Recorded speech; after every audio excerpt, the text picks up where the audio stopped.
Kati ekibuuzo ekiriwo. If you are not organized, that law cannot suit you. Why?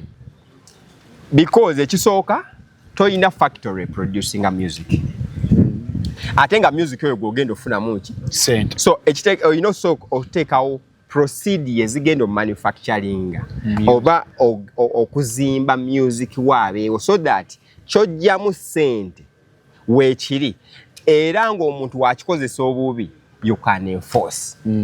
Naye kati ojaganya copyright law nga ne music tokola ki tomulina. You understand? That is one.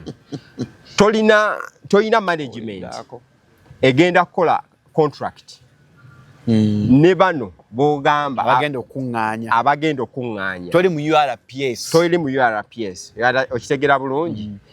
Abamu nga n'okufuna kye bagambye ogenda registering yo content wo artistic content wo tomanyi n'ogenda tandikirawa era mu registeringira n'ekisemberayo ddala quality y'ebintu byo byokola attracting abantu bameka okuba nti ogenda bifunamu ki sente okuva mu copyright. Because ku luno obadde olabanga abayimbi bebeegayirira imwe mu nnyimba zaabwe naye ate ng'abalala kye bakomplainingako lwaki mukozesa ebintu byange nga temumpadde lukusa. Kakigenda kuddayo kwani ayina quality so that bano be mugenda okukyajingako sente be bagenda okugulako. Kati tugenda bawandiisa kati kanso bw'oba galanda nnyo oluyimba lwo osooka kuwandiika anti ogenda okukiriza okuluzannya weebale nnyo tugenda okudda naye oluyimba olwo togenda kuŋŋamba nti ozikiriza nga tolina balutwala mu URSB kuregisteringa mbululwo patent rights weebale nnyo onoofuna certificate yaki y'oluyimba olwo naye n'okuregisteringa ekirina quality kitegeeza ekisookera ddala advantage yokka gye tugenda okufuna muline kwe kureducinga ekisooka abatakola interview okuyiiya buli asanze yatandika. Ekyokubiri tugenda kufuna quality ebintu ebiyiye nga birina kuki quality mutindo ojja kuwekanga nga oba oli awo n'abategeka ebivvulu bayinza otuuka ne bakendeera because tosobola banga tokuŋŋaanya eno nga toyina productivity n'abakutegeka ne bagamba nti okola ki omalayo tukutegeke okitegeera bulungi. So omutindo guyinza okwongera okukola ki okukula but abayimbi balina osooka ne bakola ki ne be-organizinga ne baba organize so that bino ebintu ebyaza amateeka gasobola okufevaringa ku nfuna yaabwe. The views and opinions expressed on this channel are those of the individual contributors and do not necessarily reflect the official policy or position of Shalom 256. Any content provided by our contributors is of their own opinion and is intended for informational and entertainment purposes only. We encourage viewers to conduct their own research and consult with qualified professionals before making any decisions based on the information presented on this channel. Tubikima Mobile West tukuletedde enkola empya mu kibuga ey'okuŋŋaanya kasasiro wegenda bugenzi mu ssimu yo ey'okuseereza teekamu Tubikima Mobile West. Download the application olwo tandika okuyita omuweereza waffe ali okumpyawo ajje ne tukutuku oba twaka zaffe ku miwendo emisaamusaamu. Kale bannabyabufuzi abajjayo okusaba obululu mubasabe tukutuku za Tubikima tusobole okukuuma obuyonjo twewale endwadde ng'ate n'abavubuka tubafunidde emirimu. Tubikima Mobile West eddukanyizibwa Big Seal Holdings Limited era baakakasibwa ekitongole kya NEMA okuyoola n'okutambuza kasasiro mu Uganda yonna. Olina akeedi, mall, hoteri, amayumba, obutale, amasomero, malwaliro nammwe mwenna mututuukire ku ofisi zaffe Bukoto maaso ga B+ Furniture oba genda ku website www.tubikima.com ate email info@tubikima.com oba kuba essimu noti 393 576 oba noti 749 392 22. Tubikima Mobile West enkola empya mu kibuga ey'okuŋŋaanya kasasiro. Welcome to Shalom 256. It's happening with Tugamba. Kaswele Chigambo, it is happening. Ngomanya oliku Shalom 256. Adanga subscribinga, kindly subscribe. Watuanga bitukola bikunyumira tegwa subscribinga. Notification bell ogiseko so that you get notified each and every time that we upload. Nze Shalom Hadadi Kawesi yakanda ba obusose. Kwemba ku search banze kama ne sponsor bange aba Shalom Health Services abakutusako eddagala eri habo eritereza ensonga z'obulamu bonna ezo mu kisenge n'endala. Nolyenkutte wano bamwita Shalom Power abasajja akozesa kasabonya ku masturbation nga mwina soft and weak erections tokyafuna morning erections ozuka amante mu kyali toina appetite libido ntono wono tekamu kabisa kanjuki mu nnaku 7 oba oteredde kwa ku 0705 271973 onate ye 5 rounds and above maanyi gakendeera olumaze bwoti toddamu osokazanya nako nako ku bere enkwataako byonna bigobekera okugeya funa 5 rounds and above kwa ku 0705 271973 onagwe nkute Shalom oil akolaga kyogendo bere omusajja onayongera ku size ma you can't ofuna ba yo elite friends lunch friends bajja afune ka Shalom oil tubongereko babenga batambulira dala bulungi onakola linnya kuzo mwezi ziri 18 mu Uganda where remind you sinde kutulaba tulinye council Haluna insibuka MP2B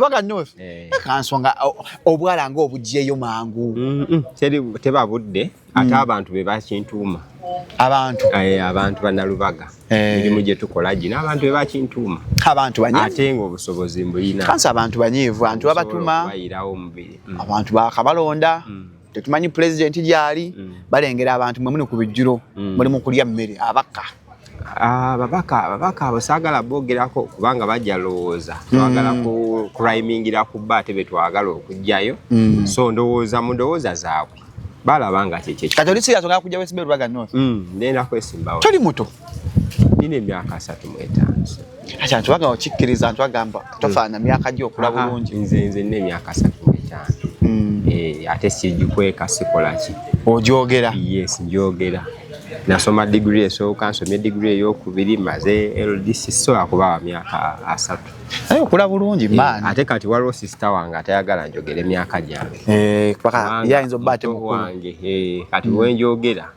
agambo nkola bubi nnyera oba omukoze bubi nnyera ku mikolo gya family nenjogera ku myaka sikala ngamba nedda okola bubi nnyo waliwo debate yadde tambulaawo nga omuntu omu balongo babiri agamba n'emyaka 24 nakati agamba 34 kitegeera kati nga debate eri awo etabuse Shalom abantu emyaka bagina bagikweka bukwese naye ng'emyaka bagirina antwacha okwogera emyaka oli agamba lwaki anti oli abalamu like abasinga achievements zaina kubanga edda ndowooza bantu balowooza gy'okomukula emyaka emingi kwe kufa amangu kati abantu beerabirira ate ndowooza buli omu yali badde ayayaana okuweza ku myaka emingi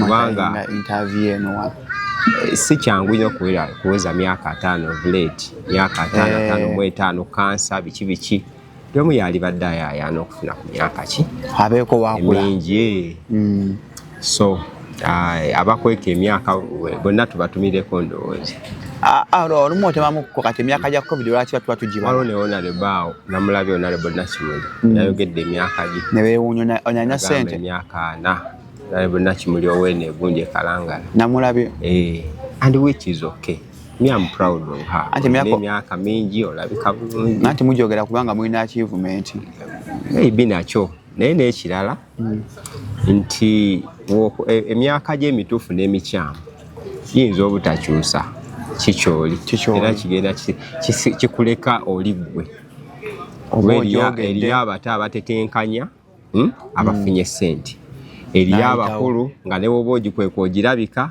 eizo olina ssente zakolaki zaagaana so nze ndowooza how you play your tactics calculate oginyiga otya eya success yeyinza okuleeta oba oyogera emyaka gye emituufu oba ogirimba ngenda kukoma guno omwaka okukulanga nze nkoma ku guno omwaka naye kakati nange ngenda kukoma ku 27 tolaba nti kati nze nina egyo naye nyinza okugibeerako emyaka emirala 10 ng'era sikyuka kandi wadde era ng'okyali awo paka nga lwaki watova anti nedda nga nze nsobola okwogera egyange emituufu naye abakulaba nga bagamba nedda nze kati ngenda kuma ku myaka 27 banne okolaki okula so buli birthday gyogenda okuza 27 otandika guno 5 November lebanza naye kati gona atandika okubala ya 27 kwe tugenda otandika okubalira buli wona ayongera kofinga ne kati alimbyemu awo saa 27 ate n'ekirala kati nze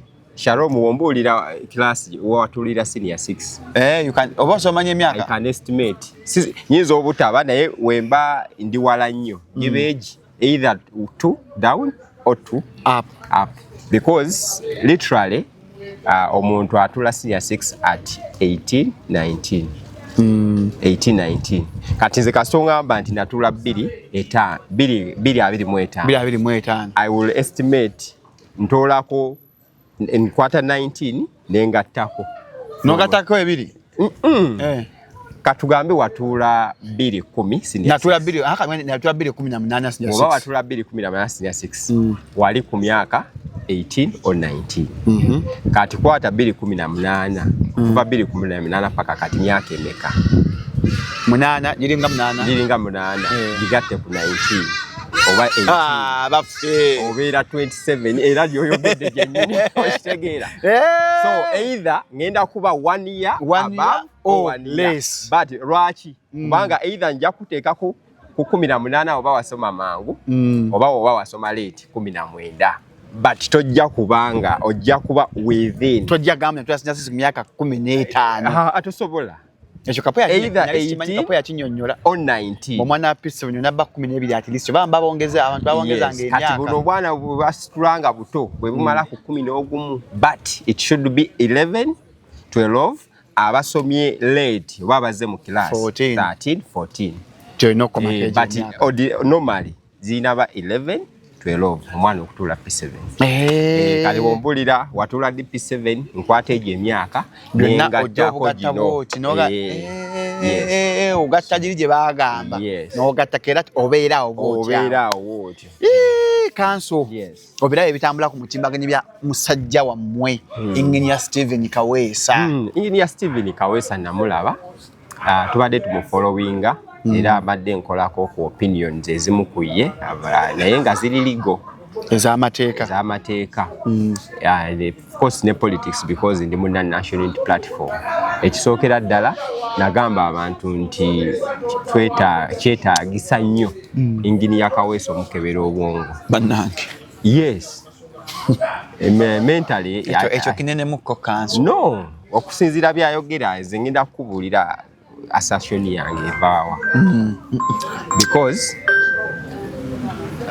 omuntu osobola okukola statement nebanyisa kya mu vibration bantu ne beewuunya munnaye omuntu ali mental illness si kugwa ddalu tekuba kugwa ddalu wogenda mu banna science ne depression ne stress is part of mental illness. Yes, depression. Nga you're depressed. Bakuba obukadde 7. No, oyagala funa bukadde 7. Bamuba obukadde 7. Ani yabumubba? Agamba Engineer Stephen Kaweesa bamuba obukadde 7. Ye yayagala ofuna obukadde 7. Because tannatuwa evidence. That's why nze ogambye nkyogerako legally. Mulayi amateeka. Nti gwewo alejinga. Eyakubba tonamunda eyakuwa sente ezo soke tuve kwani yamujjako sente yamubba naye yazimuwa yazijjawa zaali zize tayisereka naawe gworaita information tonagifuna bulungi yagamba sente ezo milioni 4.5 ne milioni 3 yazeewola muwamanerenda kwani bamanerenda yasingayo ki manerenda alirigesa ennyumba ziri ludda bazitwala ziri luddawa tetunalaba nju mu katooke eri wathe milioni 4.5 abeera katooke ekyamaani wa katooke ekyamaani LC1 wa katooke Engineer Stephen Kaweesa ekyamaani wa katooke yes ekyamaani nga mugezigezi you understand kakati enju zaasulamu zonna ezimanyiddwa temuli nju eweza bukadde 4 that is one oba overvalued is property ngagenda okwewola kati awonzija that's why njagala tukikwata empola tutegeera ani alimbaani ekisooka tugambye oyina otulaga manerenda eyakwata $4,500,000 nga tewali security. Oyo taba mu business yakuwola nga tewali security eri worth $4,500,000. Teri muntu alana tasaba security tali. Anti kakati security teriiwo. Aina amayumba ge agambe nje bigenda. Anti amayumba tegaliiwo tetugalaba. Kati nga naye waayogera naffe tukkirize twogere. Tumwasesinge byayogera obutuufu bwabyo n'obulimba bwabyo. Ekisooka security gye yawaayo agirina ejjamu $4,500,000 ekizimbe waba takiina waba takitulaze abamulimba. Number 2, manerenda okuwola ssente ziri mu $4,500,000 nga tewali security kisoboka oba tekisoboka? Tekisoboka. Number 4, manerenda oyo ali registered, because manerenda yenna ali registered tosaba compound interest. Sente ezo ezizaala zizagamba nti kati sente zigenze muki zirinya. Waba tali registered kitegeeza yali talina kuwola ssente. Ayinza obba manerenda nga muntu nga mukobeeka mpalayo obukadde bina ekyapa kino gwakirina oba ne gentleman's agreement. Kakati waba muntu inginiya Kaweesa ayina otulaga bino wammanga, ayina otulaga notice gye baamuwadde ebanja demand notice. Sobola buli wamu ontwala tuyina bye tuyina omubuuza. Demand notice eyo mu mateeka oba owoza omuntu mubeera ne agreement agitulage kuba yali muki yali muntu. Wabula waba manerenda ayina otulaga form abakakiiko aba LC ze basayiningako ne bagalanta. Okitegeera kakati ekyo wekiggwa ayina otulaga notice gye baamuwa weba manerenda, because manerenda atanatwala bintu akuwa notice okugamba nti oba defaultinze bagiyita default notice. Ebintu byo tugenda kukola ki kubitunda. Ekyokusatu ayina otulaga advert nga biri mawulire bagatunda ebintu bagenda tunda babitundira ku nnyondo kuba kati atandise tugamba bamunoonya ku TV gyali okutuuka okunoonya ku TV tebanoonya muntu banoonya property kuba agreement baba bagikola bakunoonyeza byuganyi bikoze ekyo defaultinze bo security gye wawaayo gye baba balina okunoonya so sigwe. You understand? Ekirala ekisembayo manerenda oba financial institutions waliwo ssente ze batayina kusukka kuwola era waliwo ne security gye batayina kusukka kutwala. Kubanga ne financial institution yennyini okutuuka okuwola ssente oyina ssente z'odipositinga ku Bank of Uganda okutuuka okuwola ng'omutemwa nti woba okoze loosi biki bajjayo ku ziri nosasula abantu. Manerenda olina okubeera insured. You have to be. Onfuna bulungi. In case of we fail to pay. Inginiya Kaweesa ebibuuzo byalina okumukkiririzaamu. Nga wetugattako n'ekyo gamba nti ssente be yaziwa nabo taboogera agamba bugambi. Oba protecting the source. Manyi family ochata protect the source. Shalom tosobola protecting a source ku kawumbi kamu nezigwamu. It is some huge amount of money. Sente nyingi protecting a source. However, wokijja mu by'amateeka osobola kitwalako mu politics mu by'obufuzi nti abakulu bali disgruntled, abamu batandise okudiiringa, abamu batandise negotiatinga ne government. You understand? Abamu baagala kusaba bufo bwa RDC bwaki. So omuntu ayinza okunoonya way out okuva mu NUP because statements ze ziyayogera ku lunaku lwe yapronouncing nti agenda ava mu NUP yagamba ku lunaku Mwami Museveni lwanalayira bamutegekera ekifo bamuwe ne program alaga obunafu bwaki bwa NUP n'obubi obuli mu bakulembeze ba NUP n'abantu ababeera ba NUP byaddala. Ensangi zino tetukyalina bakulembeze ababelievingira mu political parties. Political party Shalom kye kibinja ky'abantu ekiyina enzikiriza yemu ku ngeri ki eggwanga lirina okutwalibwamu senga baba bafunye obuyinza naye bwe baba tebanabufuna babeera ku alternative government okuwabula ku fiscal policy, okuwabula ku byamateeka, okuwabula ku bya sports, you understand, n'okuwa engeri endala ku welfare y'abantu. Abantu b'egindi b'Lusanja bakoseddwa, abantu amataba gabakubye mu kibuga. What would be the alternative? Alternative eno oyinza okutaba formally kugitwala mu parliament, but pressure zino ze tubeera nazo buli we tugezaako okwadvocatinga government ebifuna nekola ki. Sometimes even they can go through demonstrations. Demonstration etali strike, kubanga abantu demonstration bakitwala nti kibi naye sit down bayinza okugamba nti basabe parliament, yes, basabe constitutional square, bayinza okugamba nti kabatwale petition wa speaker obe wa speaker. Okitegera bulungi. So ezo policies zonna alternative government zereeta ziyambako ku government okureframinga policies zaayo ne bafuna ebintu ebirungi, kubanga n'ekino ekibinja ky'abantu ekiri ku opposition kiba n'abantu abategeera ate ng'ebyobufuzi bakola ki nga babimanyi.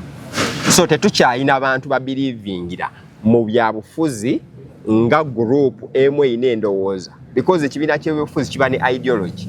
Kati tulina abaskiima abamanyi nti kati saawa zino Robert Kyagulanyi alina amasannyalaze, kanve gyenvudde ngende mbeeko byenkolaakola nyambale bulungi bagiyita ki beret, yes, we nyambala beret nfune combat ennungi ngera omukulu oyo wabadde, then we naalabwa. Sometimes abamu bajja nga n'ebyobufuzi beetaaga orientation nene, obugumiikiriza mu kufuna mu byobufuzi, you understand, training structures ebyobukulembeze nga abamu tebakola ki, tebazimanyi. Naye olw'okuba anyumye ennyo bafiiringa bafuna kye bayita self entitlement. Olw'okuba nze nsinza okunyuma, nze nsinza okuwerekera gundi, I'm entitled to become an MP. No wonder lwaki omukulu oyo yakabya amaziga ku ki TV n'agamba nze kirooto kyange nebandijje nk'omusaala. Lastly, wongamba nti MP afuna wakati wa milioni 28 na 3, emyezi 10 ye milioni ameka asatu omwaka ziba milioni 3. Therefore omwaka gattako milioni 360 time 360 times 5 obeera mu kawumbi kamu ne milioni 8. Allowance tezisobola kuba nyingi singa musala bafuna allowance zebatera ku account. No kyengezaako kugamba teri mulimu nga allowance esinga omusaala. Allowance privileges ezo ziba ntono nnyo. Kati nze nkugambye arithmetically ofuna emyaka 5 ogenda funa 1.8 around nengo taddemu weewole yagambye yeewoze kamu zayina okuzaayo 1.2 billion. Which investment aba operating mu loss break even point? That is the mental test yetwogerako. If not nga yagadde ku protecting a kifo kye kyawa LC akiddeko nga kijja mukolera nga ngeri parliament yagana. Ogadde ku mental health enda jo nakulwa jo a parliament a court yanalifying etteeka erya Computer Misuse Act. Ku kya mental health unalincha za Frank and natunyonyola pressure nabyo kansoka kulu yamwolereza lero yawe anyabogera ku nsonga pressure mbo ensonga ezimu lwaki ayinza okubanga times asingibwa musango basoka bamukebere mental state eyimiridde echa kuyabadayogera then to bagobye etteeka eryasiba ntambi etteeka kyerisiba shalom mu kooti kati kanso kembuze pressure avudde lero kweteka bali gobi kati pressure ada ino okudda mu kooti lero nedda anti etteeka bali gobi no, kati shalom amateeka gayina procedure nti tegakola bukozi nga magnet nti newobeera nga waliwo kye twafunye jjo etteeka constitutional court yaligobye abalamuzi abali misango jammwe oba abawuliriza emisango egyefaananiriza egyekuusa Computer Misuse Act tebatuula butuuzi ne baloota wayina okubaawo ekibamovinga. You must move court. Igwe gwolaba awulira nti right yo eri breached or infringed, you have to move court. You understand? Kati to moving a court through applications.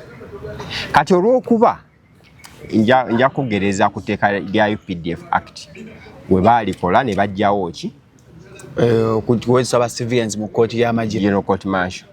Kakati eno court weesala tekiwarantinga nti byesaze automatically bali babitegedde bali babitegedde abalamuzi abali abeeri mu court ya General Court Martial.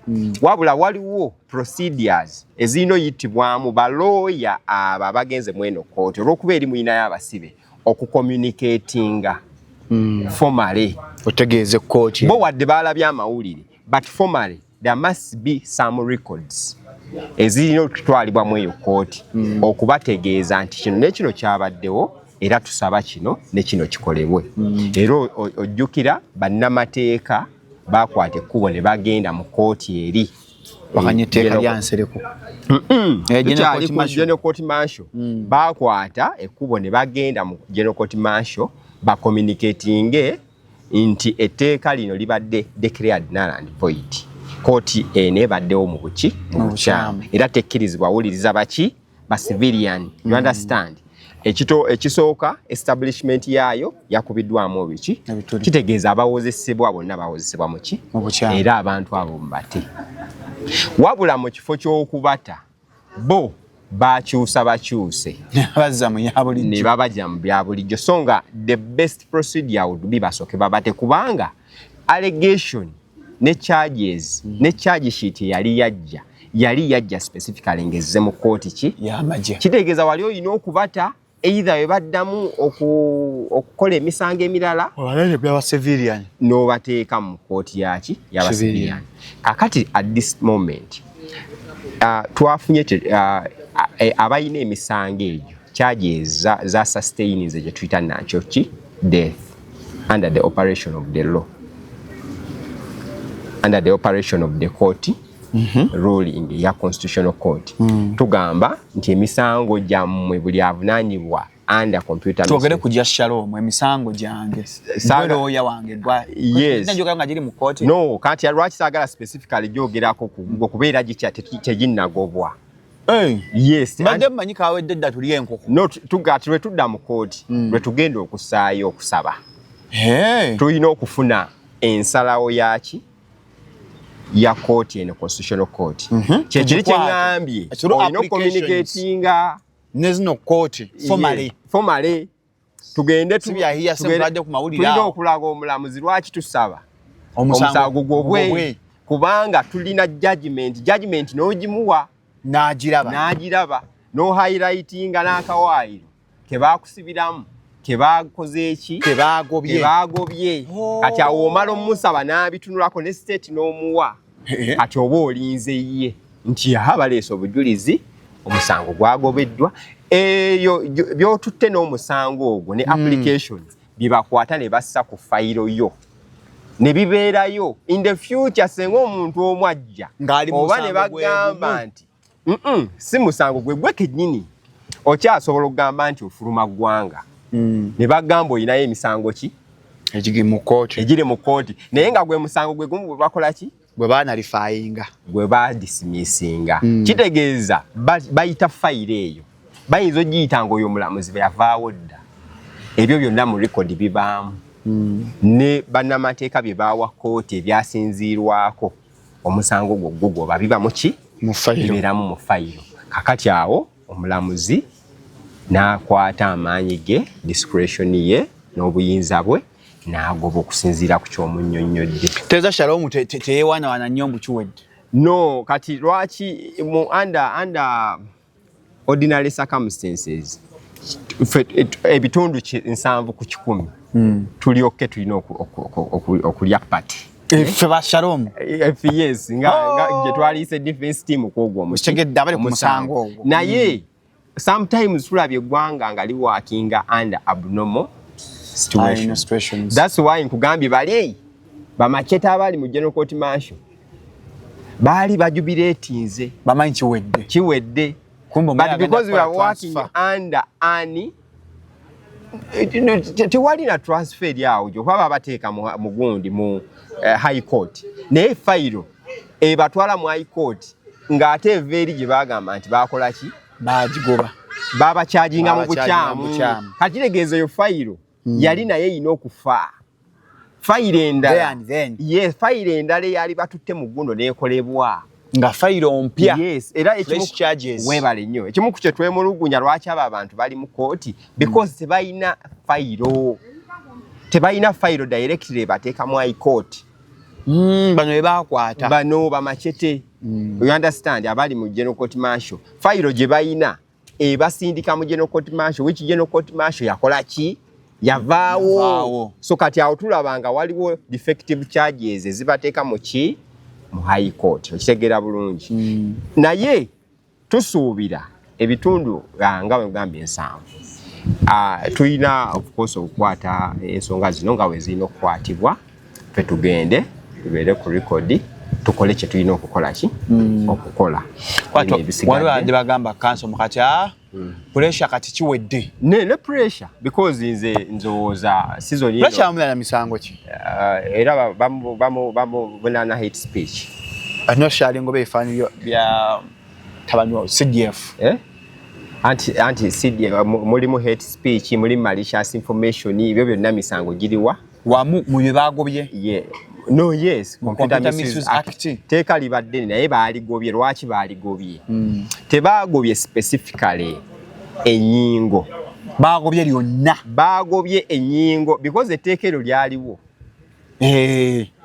mu constitution no tsi mu constitution eje teka lyaliwo nga lyakolebwa naye nga waliwo ebitaluma kyekimu ne teeka lya gundi lya copyright law ne libaddewo naye mubaddemu ebitaluma kati etteeka eryo mwami Nsereko yalireeta okusobola okusaamu ebiruma ebyamunyizanga byamuvumanga abaana ku internet yaleta etteeka ly'etambukyamu ekisooka okuluma nti okusibwa kw'abantu kibonerezo kyali ekibonerezo nga kyakubalaata kati ye ebibonerezo ebimu ku bibassa mu tteeka eryo kwe kusasula engasi ya sente meka engasi ezimu ziri mu 750 currency points endala ziri mu 500 currency points zibange mmekezo kati buli currency point erimu emitwalo emeka ebiri kitegeeza Shalom omusango gwe gukusinga kati nga gwe gwoliko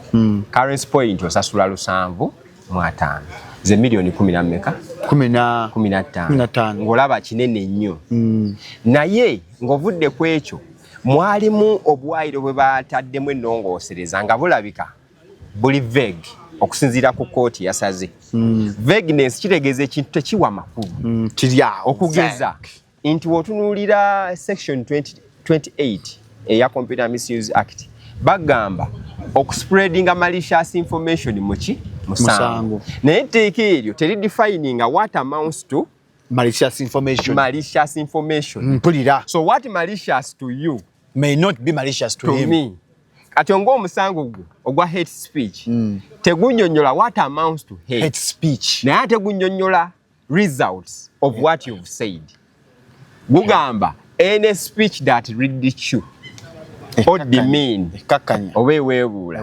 okitegeera naye they don't mean muwebudde ntya muwemudde kwogera kyokwo okuyinza okuleetera omuntu okuweebuuka because Shalom nsobola okukugamba Shalom oyambala bugalubindi gye ndowooza ompeebudde nze nga ndaba it is an ordinary statement kitegeeza nze ngenda nkozesa etteeka eryo ngende ku poliisi yampeebudde ayambala obugalubindi naye ebiseera ebisinga emisango egikwatagana ku speech ku statement ekibuuzo ekisookera ddala kiba kimu nga olaba defamation statement eyo ntuufu oba nkyamu kati ebiseera ebisinga eno Computer Misuse Act oba bituufu oba bikyamu naye nga complainant agambe nze byampeebudde obadde osibira mida obadde olina okugenda.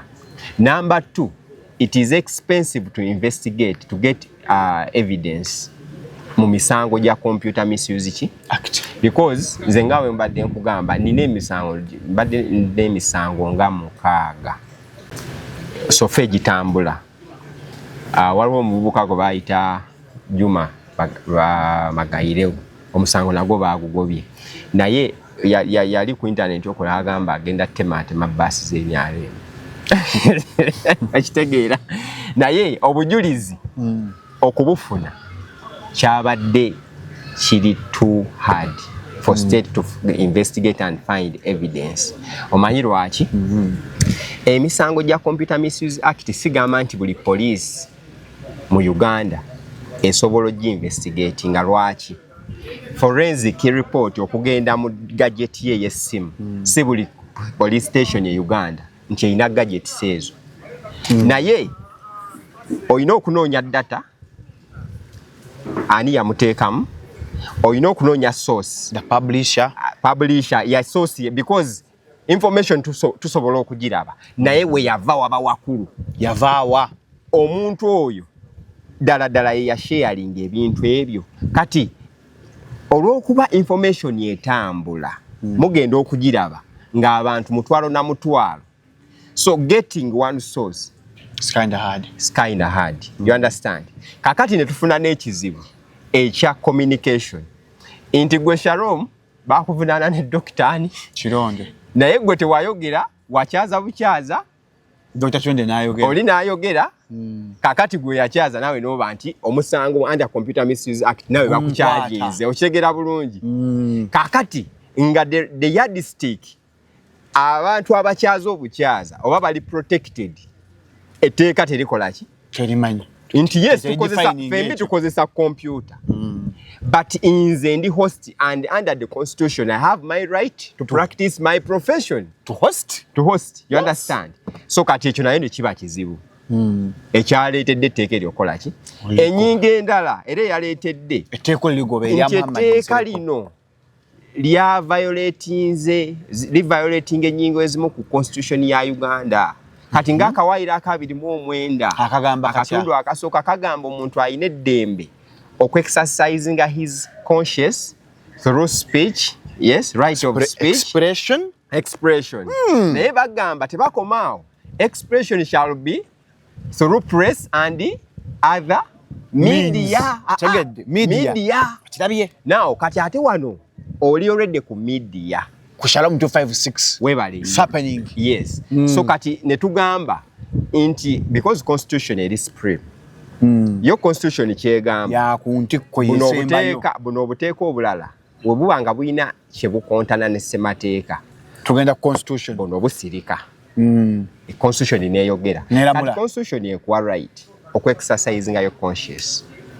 Olunaku lumu mu 2006 John Garango Mayiwe yafa we Sudan sembanyi ennyobanyonyi bagikuba bombo kati awo story gye njagala okuwa 2006 omwami omu kati saawa zino atembeeta NRM gwe bayita ani ono oluzungu ennyo abeera ku bimeeza ani erinnya ligenze gwe bakuba akalulu ono abeera ku gundi ku barometer ani Andrew Mwenda Galanga amala okufa omwami oyo yali akola ku radio bagiyita FM onfuna bulungi kati yali akola show bagiyita Tonight with Andrew Mwenda, something like that. N'akyaza abantu yabakyaza n'akola statement ze tuyinza okugamba nti za busagwa yakola statement n'agamba kubanga it is public emisango weeguli Andrew Mwenda versus Attorney General. Mu statement yayogera yagamba nti obudde bw'omukulu afuga eggwanga lino buli numbered. Omukulu oyo yaviiriddeko Garango kola ki okufa. Ekisooka ye yamuwadde helicopter enfu. Ekyokubiri helicopter n'agiyisa mu Himatonga hills eyo yali ensozi. So nga bena biringa ebigamba nti waliwo plot ennyonyi yo crashinga. You understand? N'akola semi n'agamba I do not fear you.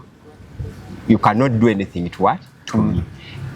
Sheba yakagwa afuluma ejiwunye ne bamuteeka ku CPS n'amala ennaku ezi kati obuzibu bamusiba obudde obutakkirizibwa mu ki mateeka bannamateeka ne bagenda mu kooti for damages.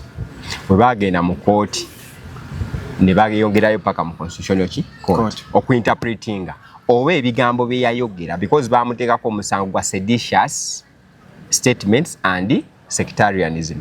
Emisango egyo gyombi gitegeeza tolina kwogera bigambo binyiiza mukulembeze wa ggwanga. You understand? Nga biri mu penal code act. Ofuna bulungi? We bagenda mu kooti omukulu yabasingirayo Andrew Mwenda. Nyachoma kecho mu media law. Twagikwesanga ekigonjo. Webale nnyo. Study case twasoma ya Andrew Mwenda.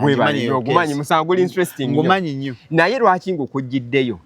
Olaba Constitutional Court yasazaamu etteeka erigamba tolina nnyiiza mu mukulembeze wa ggwanga. Naye nga bakyogera okuprotectinga right to expression. Right of speech. You understand?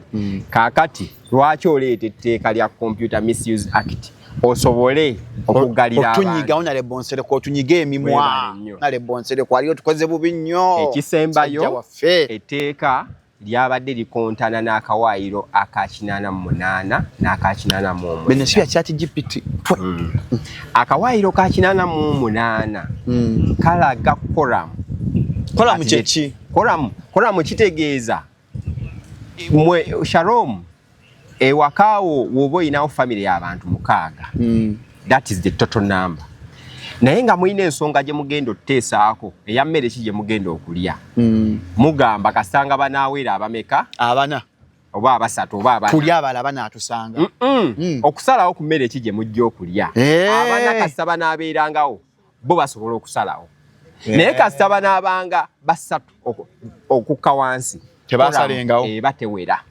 Parliamentary. Yes. Kati toto ya Parliament. Ku lunaku olwo. Ku lunaku lw'okulonda akawaayiro ako nga waliwo voting. Waliwo okutuula plenary. Naye waliwo voting. Bagamba voting ebitundu 2 bya 3 birina okubaamu ki? Third. Yes. Of the Parliament. Yes. Wali present. Yes. Ogutundu ogusukka mu half. Wino okuba mu ki? Mu Parliament. Mu Parliament. Mu kulonda singa wabaawo ensonga eyina okulondebwako. Kaakati ku mulundi guno etteeka lino lyalaze nti answered zozimanyi kyebayita answered ze minutes za Parliament mu lulimi olwangu. Kaakati answered zo bazitutte mu kooti eyo zaalaze procedure n'ebibuuzo ebyabuuzibwa baani abalonda naye tewaabaddewo record ya speaker oba yabuuza okukakasa omuwendo gw'abantu abali mu ki? Abalonze. Abagenda okulonda. Speaker teyamala kukakasa nti bantu bameka abagenda okulonda before putting questions of either yes or no. Kitegeeza quorum was not ascertained. Ennamba yesalira okubaako okuyisa etteeka erisibizza abantu betumanyi ne betulakola ki? Betunamanyi. Kitegeeza etteeka lyasalibwawo mu bukyamu era lyaleetebwa mu bukyamu. Ennongoosereza ezo zaaleetebwa mu bukyamu era we ziba nga zaaleetebwa mu bukyamu therefore court declared them null and void. Abalamuzi bameka? 5. Basizza kimu. Ne bagaanidda. Yes. Kitegeeza eyo decision tosobola malaga twala for granted. So yeeyo naye the effect, the aftermath, ekisooka mmwe nga bannamawulire sijja kugamba ba YouTuber kuba muli bannamawulire muyina okujaganya kyanche kubanga lineteeka however much baali balireetedde mu kaseera ak'ebyobufuzi omutima by then gwali nnyo nga gutunuulidde byabufuzi naye ate ebyobufuzi olw'okuba byaggwa byabadde lirina okusigala nga litunuulidde abantu abakozesa emikutu migatta bantu n'abantu abakozesa kompyuta. Era woolaba abantu abasinze okubeera affected mu lino etteeka abasibiddwa abantu abakozesa amasimu gaabwe. You can mention Entambi, you can mention Shalom, you can mention Louis Life, pressure, you understand? Abantu abasinga bonna gundi dini rubo bana yali ku ekimu kujjo. So muyina okujaganya. However, the critical thinking is here. Teri speaker ayisa tteeka ali yali agadde bali kubemu ki bituli wembadde njaawo tebakola apiiru. No, apiiru basobola ogikola, that is okay. Kubanga ya neno ne tteeka lya gundi lya UPDF era basooka kgenda mu High Court abali bagamba nti kooti eyeveewo ne tuwangula era ku apiiru ne bafeyiringa. You understand? Naye ekibuuzo ng'ovudde ku kya kooti ono eyayisa etteeka akyali n'entebe ye speaker taakulage nti kale we bayali koramu kaddemu tulise bupya kati koramu ngifune ndiyise ng'ennyingo zo kubanga awandaze nti koramu bikyasoboka anti ye Uganda kubanga n'etteeka lyennyini erya UPDF Act baakulaga nti bajjawo General Court Martial naye baakulaze nti etteeka baakoze eki baalizeemu buto okuzzaawo ki kooti eyo yennyini naye nga principle ya kooti eno okubeerawo kwayo tekwali kubi naye bagamba ba civilian kakati gwogezaako oli oppressinga ku bantu naye ng'ate olina kooti eziwera 6 nga zitrayinga ba civilian kitegeeza omutima gutunuulidde byabufuzi tegutunuulidde justice celebrating nnyo. No, either way to celebrating, but I think the icon to pick is kukola kyoyina kukola tuyina kukola kye tuyina kukola ife abawulira nti emisango babadde bagirina let them go apply for dismissal. You understand? Tugende emisango bagigobe oba bawabi ba government bwe baddala nga bali professional bagende emisango egyo ba withdrawing either ffe baloya ababawolereza tusabe giveeyo oba ba state attorneys ba withdrawing emisango egyo okugezaako ku respectinga court ki kyeyasazeewo so then parliament naye ino kola ki ekituufu because tetuli ku lutalo fenna tuli ku lwa bulungi bwa ggwanga n'abasaze basaze ku lwa bulungi bwa ggwanga so buli omu ayina okumakinga sure nti akola ekituufu kyalina okukola ki kyalina okukola ekituufu abayimbi bafunye ekituufu kyabwe ekya copyright so nina tugafuna no sente yes mugenda funa sente copyright law ebaddewo naye si era nga wenkugambye ebiruma bye bibadde tebiriimu because copyright law of 2006 teeka lya 2026 naye ennongoosereza now byebino ebimu ku bizibu lwaki etteeka eryo libadde teriruma abayimbi bye balina tunuulira because ne kino balenja kwajjaganya abayimbi it comes back to muyimbi because etteeka terigenda muleetera ssente waka omuyimbi n'omuwandiisi tebigenda kuleetera memanyi kati etteeka lyayise nga ggawadde oyina kubeera mu profession okufuna sente that's why bagamba simanyi nnyo bya music industry naye mpulira bagamba Diamond Platinum is it Omutanzania eyali omwami waago ndiye yes yeye kakati bagamba is one of the organized artist era rebel group ye yes is one of the most organized you understand era abasinga mu Africa batandise gikolako case study. Now, before looking at the law, first look at how organized you are. Yes, so that the law suits your business or favors your business. Do you know why? Gojja kunga nti olese teeka.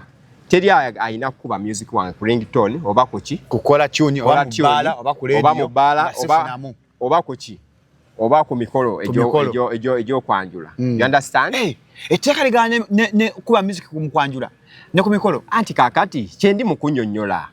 Who is the consumer of your music? We. Ba consumer of music wo? Yefe. Kola tune. That is the Kubiddeko kayimba. Yes. But then oyo consumer izo obutamuyita ono oyinze akwate essimu. Oyo consumer agenda ba telecommunication companies. Oshegera bulungi. Yono agenda n'agula ki CD. You understand? Yono DJ afuna music wo. Naye DJ ajja mutwala mu kirabu oba ajja mutwala wa ku mikolo. You understand? Kati ekibuuzo ekiriwo. If you are not organized, that law cannot suit you. Why? Because ekisooka toyina factory producing a music. ate nga music eyo gwogenda ofunamu ki sente. So oyina oteekawo proceed ezigenda manufacturing oba okuzimba music waabeewo so that kyojjamu sente weekiri era ng'omuntu wakikozesa obubi you can enforce. Naye kati ojaganya copyright law nga ne music tokola ki tomulina. You understand? That is one.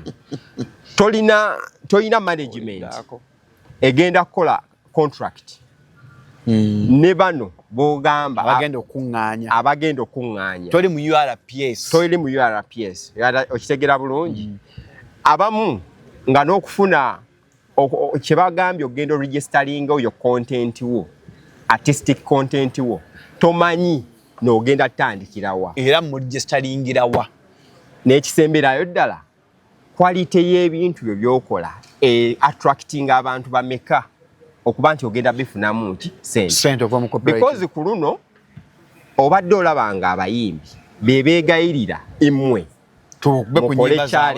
mu nnyimba zaabwe naye ate ng'abalala kye bakomplainingako lwaki mukozesa ebintu byange nga temumpadde tuki lukusa kakigenda kuddayo kwani ayina quality so that bano be mugenda okukyajingako sente be bagenda oggulako kati tugenda bawandiisa kati kanso bw'oba galanda nnyo oluyimba lwo osooka kuwandiika anti ogenda okuluzannya weebale nnyo tugenda okudda naye oluyimba olwo togenda kuŋŋamba nti ozikiriza nga tolina balutwala mu URSB kuregisteringa mbululwo patent rights weebale nnyo n'ofuna certificate yaki y'oluyimba olwo naye n'okuregisteringa ekirina quality kitegeeza ekisookera ddala advantage yokka gye tugenda okufuna mulino kwe kureducinga ekisooka abatakola interview okuyiiya buli asanze yatandika ekyokubiri tugenda kufuna quality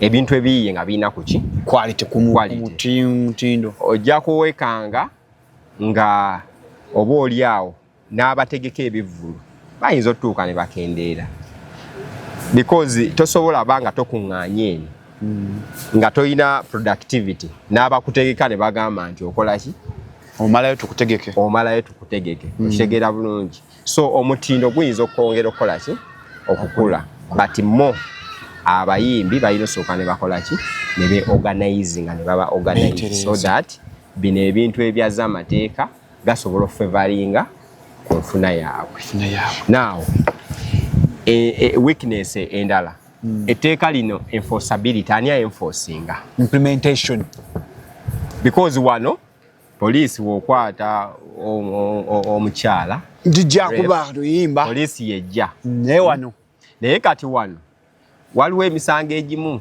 nga lwaki giremedde mu ggwanga prosecution musango naye omanyi lwaki gulemedde mu ggwanga both the victim and the complainant the would be complainant are consumers bonna yes kakati ogenda ku victim ogenda mujjawa kati the would be victim would be the state of protecting cultures ez'abantu ne morality naye musirikale kyagenda okuva kuki ku station ye ajagamba alabe malaye yetunda tegera bulungi ate nga mpulira waliwo ekitundu ekimu kyempulireyo mu Lubaga bwe basanga ekiro basooka bajjako kaki kasente basooka bajjako kasente so etteeka lino nze ndaba in my opinion lyali badde lireetebwa more in a civil under civil orders civil law civil legal framework nti omuntu ono akoseddwa ye kennyini baali muwadde platform eyeegendera mu kooti si byagenda ku poliisi